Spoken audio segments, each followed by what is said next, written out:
So I wanted to take some time and really share how I've grown the company over the years. I started IBC Global in March 2015. We are now in 2021. We're at the end of May when I'm shooting this video, and we're north of 40 employees, and we are bringing on more. The plan is to really grow it, trying to get it over 60 to 70 by the end of this year, 2021 that is. So really how I grew it over time, and I don't like to use the word I, now I'll say we, because it's my team that's really pushing it forward with me as we're all aligned. You have to have a team really as you continue to grow. But to do this, I'll let you know a little bit of my background. And when I first got into the industry, the first year I was in the insurance industry per a friend of mine and a mentor of mine, his recommendation, I made $5,500 for the year. That was my annual income. The next 2 years, I made $8,000 and then $8,500. So first 3 years in the industry, $5,500, $8,000, $8,500, and the question came up that I would ask myself back then, how did you survive? And to be completely transparent, I lived at home. I didn't have many expenses, didn't have any student loans, no debt, nothing like that. So I could make it in that respect, though I was struggling. At one point I said, hey, this is probably not for me. I remember one day I was in the car about to text or call a buddy of mine, the same mentor that recommended I should get into the industry, to ask if I could work for him because he had a business doing other things that didn't require much training. Would have been quick, easy money, not easy money, but quick money, because I was dating my wife now at the time and I wanted to get married and I also didn't want her to have to work. But I didn't send that text out because I was stubborn. People said I wouldn't make it in the industry, kept on trying. And as I reflect back to really where I was back then and where the company was when I first started until now, there are a couple things that have really propelled us forward. And nothing super technical here I'm going to go through as far as CRMs, marketing, analytics, all that kind of stuff. No, I'm going to keep it very simple, really, because anyone can do this, no matter what your abilities are, education level, like it doesn't matter. We have agents here that have high school degrees that make north of $200,000 per year. They didn't go to college. Some of them have an additional skill. Maybe they went to 2 years of college, but it doesn't matter at the end of the day, as long as you have a good work ethic and you're willing to work on yourself to continue to get better. But here's what I want to touch on here, or go through in detail, 4 tips, and we're going to demonstrate it at the end. Because my business, what we grew it with, is through whole life insurance. That's what we sell. That's what I sold and still sell. But the way we set it up and sold it was in a manner for an absolute minimum commission, because we would always maximize the consumer benefit. Consumers we work with are always interested in maximum cash value. That's what we're good at. That was my background. After the years of really struggling, I got involved in the individual and corporate space, modeling high cash value policies for corporations. I learned a lot. Huge advantage from a knowledge standpoint. But my point here is whole life insurance, selling it, not just life insurance, but for minimum commission and building a business over time. How did we do it? So 4 tips I want to touch on. Number 1, this is it. You've likely heard this before from people in any field. Focus on the consumer. Take Amazon. Amazon started in a garage. Jeff Bezos was going to the post office on his own. I love his stories every time I listen to him. In his garage, packaging everything, mailing it out, knew the post office, the people that worked there by name. He went all in. But what has remained consistent is from day one up until now, Amazon has a laser focus on the consumer. They do not have a laser focus on their competitors. This happens so much among salespeople and business owners. Think of it this way. If you are in sales, if you're in business, whatever it might be, how quickly can you name your top 5 clients? Got them in mind? Okay. How quickly can you name your top 5 competitors? How quickly were you able to list them out? Or the first 2 or 3, who came to mind first? Clients or competitors? If I were to ask you about traits and characteristics of your ideal client, could you do it? If I were to ask you about traits and characteristics of your top competitor, could you do it? I know for a long time, I could list my competitors out very quickly. I knew everything about them because I was obsessed with them. Now, I don't follow them anymore. I had to force myself to stop because it was a waste of time. Now, I'll focus on other competitors. When I say competitors, call it people that are doing much, much better than me. I want to learn what are they doing, how are they doing it, and how can I learn from them and work with them in a capacity. So Amazon, laser focus on the consumer. That is what they're always focused on. How do we make life easy for the consumer, the end user experience? That is it. So when you're working with your clients and they bring a request to you, or they ask for, with us, several illustrations, or they want to see different models, different companies, and you know it's going to be a lot of work, maybe you showed it to them before, don't say, well, we sent that to you before, or hey, we did this before, don't you remember? No, no, no. Focus on the consumer. That is the key. And we're going to continue to go back to that point. Transparency. This is so huge. So if you're in business for yourself, or if you're in sales, make it transparent for the client or your prospect. If you're looking to purchase something and you're confused, you don't fully understand what you're looking at, you hear some things that sound good, you see some of it, it looks good, but if you're asked to explain it to someone else, you're like, I can't do it. It's not coming out right. Things are not transparent enough. How can you make it transparent? And I'll let you know this, for me, with cash value life insurance, to make that transparent, that is something I struggled with. So what I would do in the beginning is first show someone how to maximize cash value, literally have a meeting with them on a Zoom call, a go-to meeting. They're on their computer, I'm on mine, and just go through step by step how to build that policy out. So they would pay $1 in, and first they'd see nothing in cash value, and then they'd eventually get to the point where we had 90% of their dollar in cash value, making it better and better as time passed. But the point is, we made it as transparent as possible. And initially, that was a long process for me. I would go through every single step, and I had to work on my communication to condense that over time. But what I worked on first was making things very transparent. Now, if a question comes up about whole life insurance, if it's an industry question, specific company question, a IRS and MEC rule question, whatever it might be, we've provided transparency on so many different topics, comes out right away, just from making it very transparent, going through it so many times. Convenience. Here's a big one, and this goes back to focus on the consumer. When you are presenting or selling anything to a consumer or providing service to a consumer, a client of yours, always think, how can I make this as convenient as possible for them? Think of it this way. Have you ever worked with a financial planner, a sales professional, whatever it might be, and they sent you a proposal and you looked at it and said, I don't get it, this is too much. Or you looked at it and it was 10 pages long or a lot more and you said, I'm going to have to look at this later. I don't have time to do this now. You table it for a week. That week becomes a month. You get back to the person and say, hey, I got it. I'm going to get back to you. I just have been really busy. It's too much. It's overwhelming. So if we overwhelm someone or provide information in an inconvenient manner, it is going to stall the sales process. It will. 9 out of 10 times. So how do you make it very convenient for them? I'll give you an example. We again sell whole life insurance. If you've ever been presented a policy, one illustration can often be 20 pages long.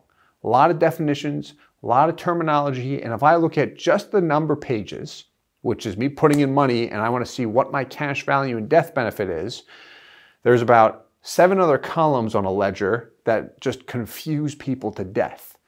And typically what happens in the industry is an agent or financial services professional will email the potential client saying, here's your illustration or illustrations, which might consist of 4 or 5 20-page PDFs.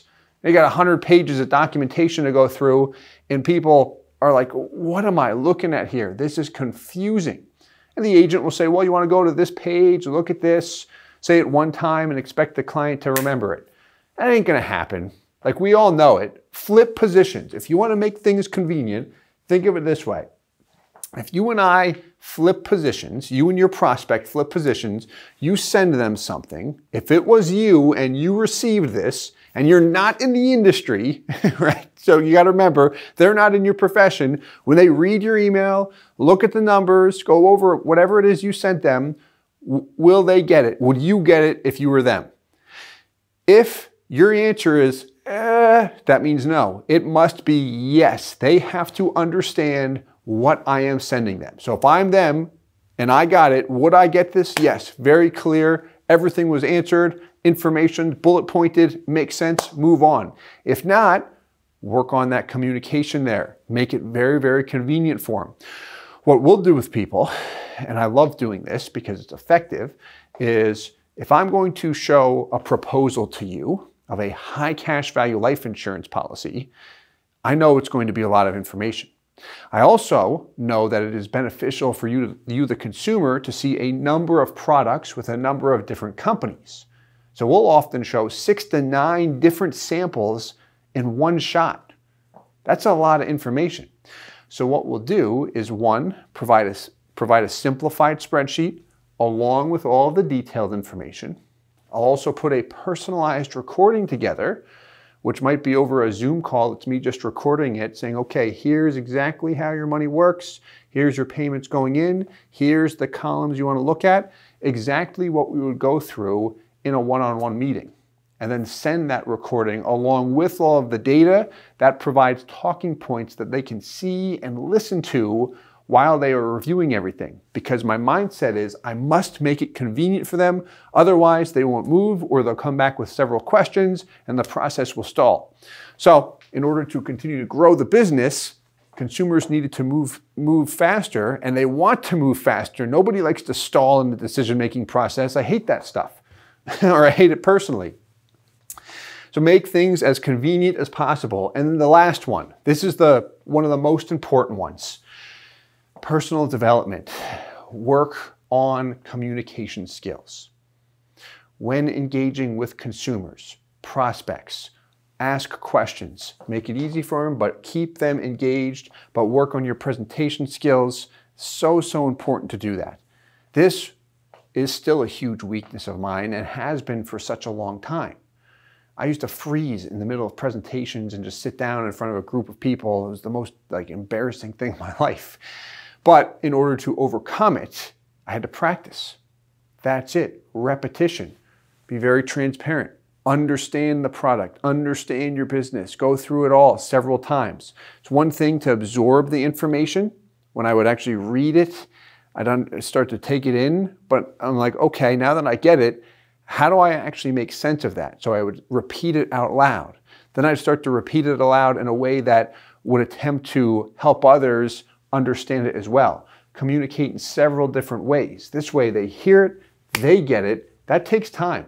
It doesn't come naturally. For some it does, but for most it does not. So we never want to take the stance of, hey, here's the information, go tell someone this. It's like, no, practice it. This way, when you actually communicate it with someone and have a conversation with them, they'll fully understand, they'll appreciate it, they'll see the value, and then can make a decision if it's a fit for them or not. Because you're being transparent, not trying to just say, hey, let me just push it down your throat and sell it. Does Amazon do that? They make everything transparent and you click the button to buy, or you don't click the button to buy. It's pretty simple. So how do you make your business the same thing in that respect?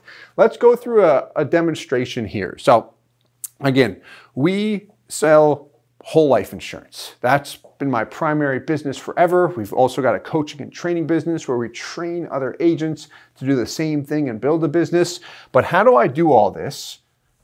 Particularly ask questions, make it transparent, make it convenient, work on my communication skills when explaining a high cash value life insurance policy. So let's go through that. So when it comes to whole life insurance, if you're going to pay $1 into a policy, most people who have ever seen a whole life insurance policy pay money in, and in respect to their cash value, they see 0 right off the bat. Mr. Prospect, Mr. Client, have you ever been presented whole life insurance in the past? Does that make sense what I just mentioned? Money going in, seeing zero in cash value right off the bat? Most will say yes if they've seen a basic whole life insurance policy. Okay. Did you know, Mr. Client, that you, the consumer, can actually choose where your money goes? If you're going to pay $1 into a life insurance policy, for example, you can choose how much of that dollar is directed toward the insurance premium and how much of that dollar is directed toward the cash value. So to demonstrate, I'll give you a quick example. Got our terms here. So if you're paying in $1, let's make it, for simplicity, $10,000 per year. You can actually choose how much of that $10,000, say it's $1,000, that goes toward the premium, which first buys you life insurance,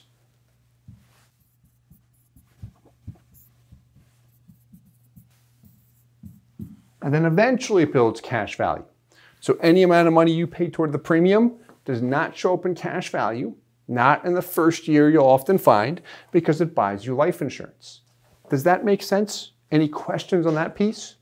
Okay. Or you can choose for your money to go toward the cash value. Often you'll see the technical term is a PUA, that stands for Paid Up Additions Rider. Money that is directed toward the PUA component shows up in cash value. This is money you can access right away. Begins to earn the guaranteed rate and dividends. This is the key to maximizing the cash value on a life insurance policy. We'll buy a some death benefit as well. Questions on that piece though? So again, you, the client, you're paying money into a policy and you can choose how much goes toward the premium and how much goes directly toward cash value. Questions at all on that? Question we sometimes get is, okay, can I put all of it towards the cash? Can't quite put all of it there. There's a minimum premium requirement. So in this example, if you're paying in $10,000, we could drive your premium often as low as $1,000. And there's more to this model, which if you've seen any of our policy design videos, you know that. But the point is here, communicating that in an effective manner, engaging the prospect with questions, and a question can be, does that make sense? Any questions on that throughout the process? This way, you're not just talking, have motor mouth, going back to communication, and you keep them engaged, and then they want to work with you, and they actually get it. So I hope this helps. This is really what has grown our business over time. We train and teach this stuff in our company and in our training and coaching business. It's something I like very much. It's very fun. I enjoy quite a bit, but I hope you found some value in it. Hope you can apply it or some of it in some way or another, and I'll talk to you soon. Enjoy. Hey guys, Steve Parisi here. If you enjoyed the content you just saw, please subscribe, like, and hit the notification bell for future videos. If you'd like more information or to see some custom policies for yourself, feel free to call or email our offices at the contact information below.